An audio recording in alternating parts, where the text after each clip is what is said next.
Hello friends, एक बार फिर से स्वागत है आपका लर्न इंग्लिश बाय जीके में। तो दोस्तों, इंग्लिश सीखने की इस जर्नी में आज हम सीखने वाले हैं एक्टिव पैसिव वॉइस के बारे में। एक्टिव पैसिव वॉइस क्या होते हैं, कहाँ पे यूज़ होते हैं, किस तरह से यूज़ होते हैं। ठीक है, चलिए तो शुरू करते हैं। तो देखिए, एक्टिव पैसिव वॉइस जो होते हैं, सबसे पहले तो उसके लिए हमें देखना पड़ेगा वॉइस क्या होती है। वॉइस यानी क्या होता है, बातचीत। वॉइस मतलब वाच्य होता है। ठीक है, तो वाच्य में क्या बताता है, वाच्य हमें बताता है कि सेंटेंस में मतलब वाक्य में कर्ता और क्रिया के बीच में क्या संबंध होते हैं।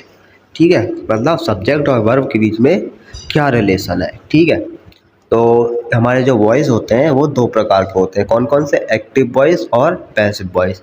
एक्टिव वॉइस मतलब होता है कर्तृवाच्य, मतलब जब कर्ता प्रधान होता है, मतलब कर्ता खुद काम करता है। और पैसिव वॉइस होती है हमारी कर्मवाच्य।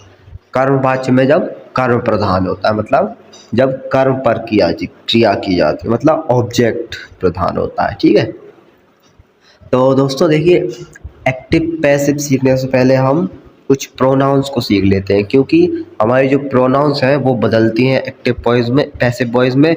और जो हमारा सब्जेक्ट और ऑब्जेक्ट है उनके बीच में हमारी जगह बदल जाती है। क्या जगह बदल जाती है, मतलब एक्टिव में जो हमारा सब्जेक्ट है, पैसिव में वो हमारा ऑब्जेक्ट हो जाएगा, मतलब ऑब्जेक्ट नहीं होगा, ऑब्जेक्ट की जगह पे चला जाएगा। और हमारा जो एक्टिव में ऑब्जेक्ट है वो सब्जेक्ट की जगह पे आ जाएगा पैसिव में। ठीक है, तो देखिए ये चार्ट देख ले रहे हैं, जो हमारे एक्टिव सब्जेक्ट्स होते हैं उनका जो मतलब हम प्रोनाउन के चार्ट देख रहे हैं, जैसे आई, वी, दे, यू, ये सब होते हैं ना, उनके जैसे देखिए आई का जो पैसिव बनेगा वो बन जाएगा मी, मतलब पैसिव बनाते टाइम ये मी में बदल जाएगा, आई का मी हो जाएगा। यू का यू ही रहेगा, ही का हिम हो जाएगा, शी का हर हो जाएगा, इट का इट हो जाएगा, वी का अस, दे का देम। ठीक है, एग्जाम्पल देखिए, सी राइट्स अ लेटर, मतलब लड़की ने लेटर लिखा। तो a letter is written by her, she का हर हो जाता है ना वैसे। ठीक है, एक्टिव वॉइस पैसिव बदलना सीख जाओगे आप, तब इस एग्जांपल को भी समझ लोगे। एक और एग्जांपल देख लीजिए इसके लिए, we will finish the work will be finished by us. ठीक है, चलिए अब आते हैं अपने एक्टिव वॉइस पे। एक्टिव वॉइस मतलब कर्तृवाच्य। इसका जो स्ट्रक्चर होता है वो सिंपल होता है, क्योंकि ये एक्टिव वॉइस जो हमारे टेंस होते हैं, सेंटेंस होते हैं, वो सारे जो होते हैं वो एक्टिव वॉइस ही होते हैं। इसका जो हमारा फॉर्मूला है, स्ट्रक्चर है, वो क्या है, subject plus verb plus object, जो हमारे सेंटेंस का था वही। क्योंकि एक्टिव वॉइस जो होते हैं वही हमारे सेंटेंस होते हैं, मतलब जो भी हमारे टेंस सेंटेंस नॉर्मल होते हैं वो सारे एक्टिव वॉइस होते हैं। ठीक है, इन्हीं को जो है पैसिव बनाया जाता है। जैसे कि Ram writes a letter, Ram ने पत्र लिखा। ठीक है, the dog chase the cat, कुत्ते ने बिल्ली का पीछा किया। दे बिल्ड अ हाउस, उन्होंने घर बनाया। ये सब क्या है, हमारे एक्टिव वॉइस होते हैं। ठीक है, तो एक्टिव वॉइस जो होते हैं वो बिल्कुल क्लियर, डायरेक्ट और पावरफुल होते हैं। तो देखिए अब आते हैं हमारे पैसिव वॉइस पर। तो पैसिव वॉइस क्या होते हैं, तो पैसिव वॉइस का मतलब होता है हमारा कर्मवाच्य। ठीक है, कर्मवाच्य, क्या, कर्मवाच्य। इसका जो स्ट्रक्चर होता है उसमें क्या होता है, देखिए कोई भी बात होती है, जैसे कि अभी हमने पढ़ा था कि राम पत्र लिखता है, तो इसको अपन ऐसे भी तो पूछा जा सकता है हमसे कि पत्र किसके द्वारा लिखा जाता है। जैसे कि हमसे अगर कोई पूछेगा पत्र कौन लिखता है, तो हम बोल देंगे राम पत्र लिखता है। लेकिन अगर हमसे पूछ लिया पत्र किसके द्वारा लिखा जाता है, तो हम बोलेंगे पत्र राम के द्वारा लिखा जाता है। तो यही होता है हमारा पैसिव वॉइस है, मतलब एक्टिव को हम उल्टा करके लिखते हैं, तो हमारा मतलब तरीका बदल के बोलते हैं, तो वो होता है हमारे पैसिव वॉइस। तो पैसिव वॉइस देख लीजिए, इसका स्ट्रक्चर होता है object plus helping verb plus verb की third form plus by subject, मतलब सब्जेक्ट के पहले बाय लगा देना। जो हमारा एक्टिव वॉइस का सब्जेक्ट है वो सबसे आखिरी में हो जाएगा और उसके साथ बाय लगा देंगे। ठीक है, और एक चीज़ पे ध्यान रखने वाली है कि पैसिव बनाते टाइम, एक्टिव से पैसिव जब भी हम बनाएंगे तो उसमें वर्ब की हमेशा थर्ड फॉर्म ही लगेगी। वर्ब की थर्ड फॉर्म मतलब पास्ट पार्टिसिपल्स होते हैं, ठीक है। तो देखते हैं अब इनके लिए examples. A letter is written by Ram, मतलब राम द्वारा पत्र लिखा जाता है। एक्टिव में हमने देखा था कि राम राइट्स अ लेटर, मतलब राम पत्र लिखता है, ठीक है। यहाँ पे क्या होगा, a letter is written by Ram, मतलब राम के द्वारा पत्र लिखा जाता है, ठीक है, या पत्र राम द्वारा लिखा जाता है। इसके बाद देखते हैं दूसरा क्या था हमारा, the dog chased the cat. Active में हमने देखा था ना कि the dog chased the cat, तो पैसिव इसका क्या बन जाएगा, इसका पैसिव बनेगा, हमारी सब्जेक्ट क्या है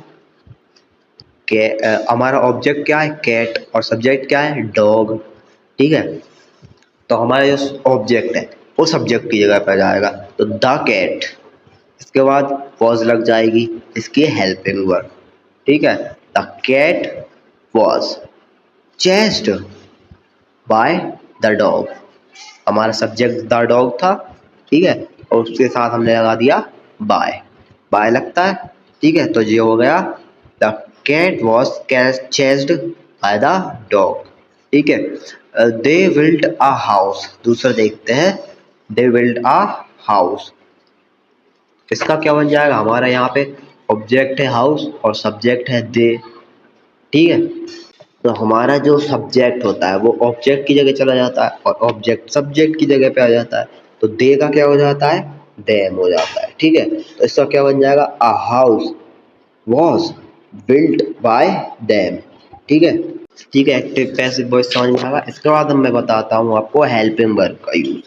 हेल्पिंग वर्ब कहाँ पे कैसी यूज होगी, तो देखिए हमारे जो टेंस होंगे उनके हिसाब से हेल्पिंग वर्ब यूज होगी। जैसे सिंपल प्रेजेंट टेंस में या तो आपको एक्टिव होगा तो उसमें V1 या V की ING फॉर्म दिखेगी, तो वहाँ पे आप पैसिव में कर दोगे is am are plus verb की थर्ड फॉर्म, ठीक है। सिंपल पास्ट होगा तो उसमें वर्ब की सेकंड फॉर्म दिखेगी, तो उसमें आप कर दोगे वॉज वर्ब का use, was verb plus verb की third form. Present continuous tense हुआ, इसमें आपको दिखेगा is am are plus verb की ING फॉर्म, तो इसका जो पैसिव बनेगा उसमें भी हम इज एम आर का ही करेंगे यूज, इसके साथ बीइंग और जोड़ देंगे, ठीक है, प्लस वर्ब की थर्ड फॉर्म हो जाएगी। इसके बाद आएगा अपना प्रेजेंट परफेक्ट। प्रेजेंट परफेक्ट जो होते हैं उनमें हैज है प्लस वर्ब की थर्ड फॉर्म दिखेगी, इसमें हम क्या कर देंगे has have been plus verb की थर्ड फॉर्म, ठीक है। इसके बाद future simple will plus V1 दिखेगा, तो उसका हम विल बी प्लस V3 कर देंगे, ठीक है। इतना समझ में आ गया, ये चार्ट देख लीजिए आप अच्छे से एक बार वीडियो को पॉज करके, और अगर आपको इसकी जो स्लाइड्स हैं उनकी लिंक चाहिए तो वो डिस्क्रिप्शन में मिल जाएगी, आप PDF मिल जाएगा आपको, उस PDF में ये सारी स्लाइड्स हैं, आप उनको आराम से देख सकते हो, ठीक है। आगे बढ़ते हैं, हमारी जो वर्ब फॉर्म है पैसिव में हमेशा वर्ब की थर्ड ही फॉर्म आती है, ठीक है। एग्जाम्पल देखते हैं डिफरेंट टेंस के हिसाब से। जैसे कि सिंपल प्रेजेंट का देखिए एक्टिव वॉइस रहेगा, उसमें क्या रहेगा आई ईट एन एप्पल, ठीक है, आई ईट एन एप्पल, मैंने सेब खाया, तो इसका पैसिव क्या बन जाएगा, an apple is eaten by me, I का मी हो जाता है, ठीक है। इसके बाद सिंपल पास्ट का देखते हैं, तो एक्टिव इसका क्या रहेगा, ही रॉट अ बुक, मतलब उसने कोई बुक लिखी, तो ही का हिम हो जाता है, तो इसका क्या बन जाए अ बुक वॉज, देखिए रॉट दिखा वर्ब की सेकंड फॉर्म दिखाई दी, वॉज वर्ब लगेगी हेल्पिंग वर्ब, ठीक है। तो a book was written by him, he का हिम हो जाता है।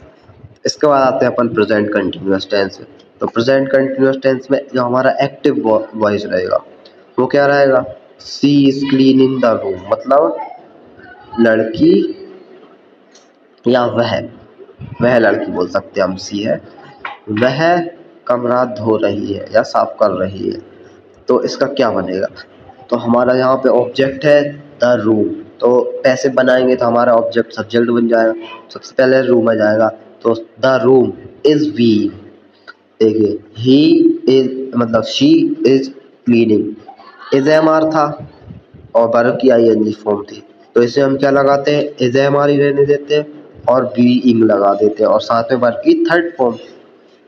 तो इसका क्या बन जाएगा, the room is being cleaned bye हर। ठीक है, इसके बाद फ्यूचर सिंपल देखते हैं।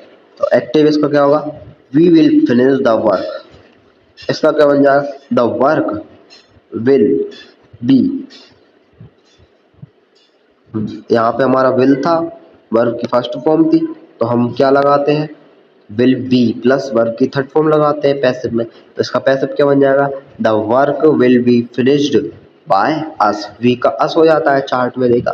ठीक है, यहाँ पे आप कंफ्यूज मत होइएगा, जो हमने सिंपल प्रेजेंट सिंपल पास्ट बोला है, तो सिंपल का मतलब होता है इंडेफिनिट। ठीक है, चलिए, तो पैसिव वॉइस में कभी कभी वाई नहीं लगता, वो कब नहीं लगता, देखिए जब हमारा जो कर्ता होता है वो महत्वपूर्ण नहीं हो, मतलब ज़्यादा इम्पोर्टेंट नहीं हो, अननोन हो।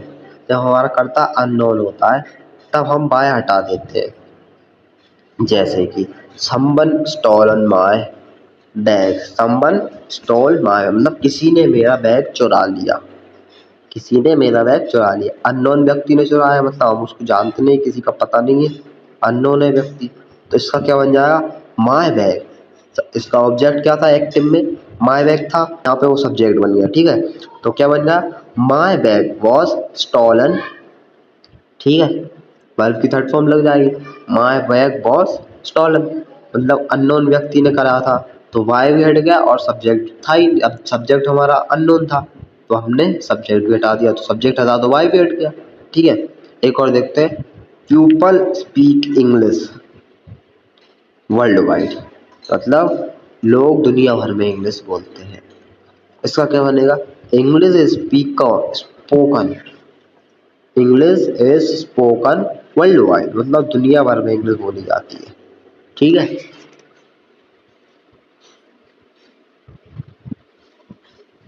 आपके लिए कुछ प्रैक्टिस का सेंटेंस दे दे रहा हूँ इसके बाद में, ये देखिए प्रैक्टिस कीजिएगा आप इनकी। जैसे कि मैं एक्टिव वॉइस दे रहा हूँ सेंटेंस आपको, आप उनके पैसिव बनाइएगा। ठीक है, तो क्या क्या है, the teacher explains the lesson, मतलब टीचर ने लेसन समझाया, तो इसका आप पैसिव बनाइएगा।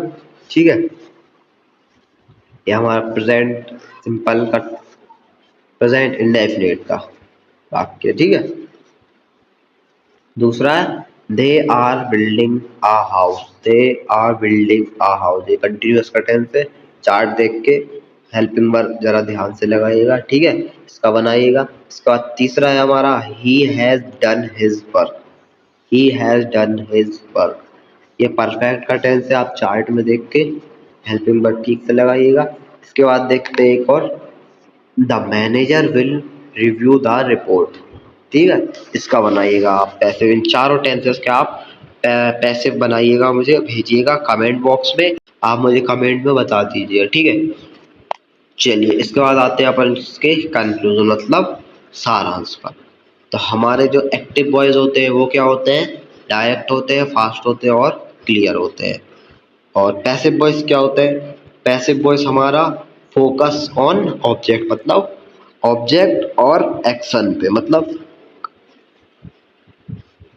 हमारा जो ऑब्जेक्ट और वर्ब होती है उस पर ज़्यादा फोकस किया जाता है। सब्जेक्ट जो होता है अगर वो इम्पोर्टेंट ना हो तो उसको हटा दिया जाता है। मेन हमारा ऑब्जेक्ट और एक्शन यानी वर्ब तो रहती है। ठीक है, और हमेशा इसमें ध्यान रखने वाली चीज़ें हैं कि हमेशा पैसिव में वर्ब की थर्ड फॉर्म यानी पास्ट पार्टिसिपल्स का भी प्रयोग किया जाता है और हेल्पिंग वर्ब टेंस के हिसाब से बदलते हैं। ठीक है, और दोनों की जो प्रैक्टिस है वो सबसे ज़्यादा ज़रूरी है।